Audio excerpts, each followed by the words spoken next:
I wanted to ask you all, since it is the 50th anniversary of the great National Theatre, have you had you've had a connection to the National, have you? Or? Indeed, Judi Dench sang "Send in the Clowns" from my production of Little Night Music on at the gala. I just wanted to get a sense from each of you when what it was like when you first went to work for the National Theatre as an actor or as a director.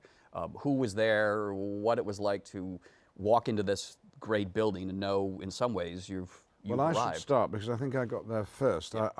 I worked at the National Theatre when it was at the Old Vic Theatre. Right. Yeah. Before they had the custom-built premises on the South Bank. Were you under Olivier? Was he? And he was my employer.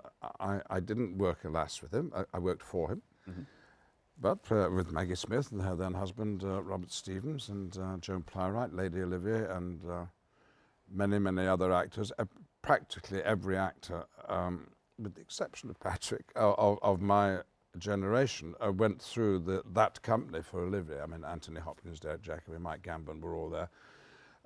And it just felt to be the centre of our world, and was, in a sense. I'm reading Michael Blakemore's wonderful book, Stage Blood. I don't know if you've come across it, but there was a sense of a lot of intrigue always at this theatre. You know, Olivier's deposed by Peter Hall. Were you ever aware of that stuff going on? You can forget that, because that happens in any organisation. Of course, there's a hierarchy which is challenged, but you know, for the audiences, and that's why theatres exist, there was such richness.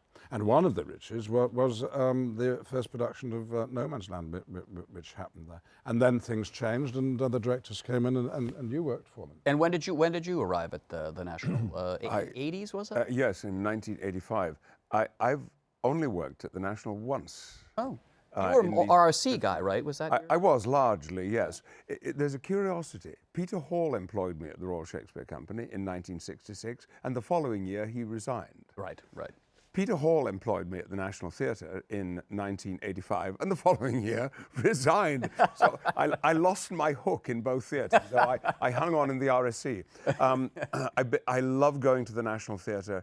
It is the most exciting place in London for live theatre. Mm-hmm. And I hope that we now have a new artistic director about to take over. Rufus Norris, yeah. Yes, fine director. I hope that I'll be adding to my presently rather modest total of one appearance. And who was running it when you walked into Richard Eyre. I mean, yeah. Two of the biggest influences of my career being Richard Eyre and Jerry Schoenfeld.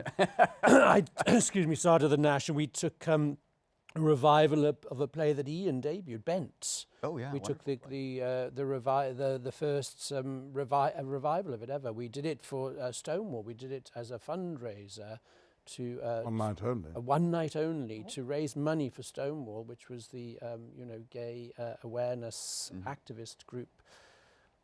I won't go into the history of Section 28 or a number of things that had happened in England. And from that one night only, we were invited to the National. But then I went on to I did Vanya with Ian and Tony Sher and Janet McTeer. Oh, I saw that. Les Parents Terribles, which Jerry brought of course. Broadway as Indiscretions. With Eileen Atkins. Eileen and Kathleen Turner, Jude Law, first thing Jude did, Cynthia Nixon. But I also did Little Night Music there, which was so successful it ran in the end in the repertoire for over a year and broke at that time all the box office records of the National Theatre. And so Richard Eyre was a wonderful impresario. I read I love the diaries that you British theatre people keep, because they settle scores and they reveal all things. And as I asked you about the intrigue around Olivier, I remember reading Richard Eyre's diaries, and he talks about battling Great Depression at the same time he's running this major institution. Yes. Are these things that you were aware of? Well, you were aware, because Richard was quite maybe moody's too strong a word, but a sort of private person, and the rumour always was that if he got bad reviews, he was absolutely so depressed. Couldn't come into work. Couldn't come into work. No. But as an impresario, to work for as a producer, he was the absolute best, the tip-top. He'd come to the run-throughs, give you such positive notes, and then all through previews would guide you. I mean, for a young director as myself, Declan Donnellan was there, Sam Mendes was there, Deborah Warner was there, Stephen Daldry was there. It was an absolutely thrilling time. When we did Vanya in the Cottesloe, the other play in the repertoire was Declan Donnellan's Angels in America, his production of Angels in America. that theatre at that time between Vanya and Angels of America was the hotspot of London. So it was a thrilling time because one's own talent was growing and being encouraged, and it was, you know, very exciting for you. But everyone around you was so talented. And you can't say it too often in this country, with deep respect, because there's nowhere more exciting for an actor to play than on Broadway. I really mean that. Many English actors have told us that. Really mean that. Sound However, you hear from a Broadway. However, if you're going to try and earn a living and live at home, and you're British, National Theatre is where you want to be, and really, America could afford a national theatre, couldn't they? It wouldn't necessarily be what we've got, and probably would be a touring theatre, but the idea of public money going to provide a resource for visitors to the country as well as the natives is a very appealing one. You have to leave now, or we could get into a whole thing about the politics of America and how they can't even afford to give their children lunches. But just want to end up by Invite us back and we will get it.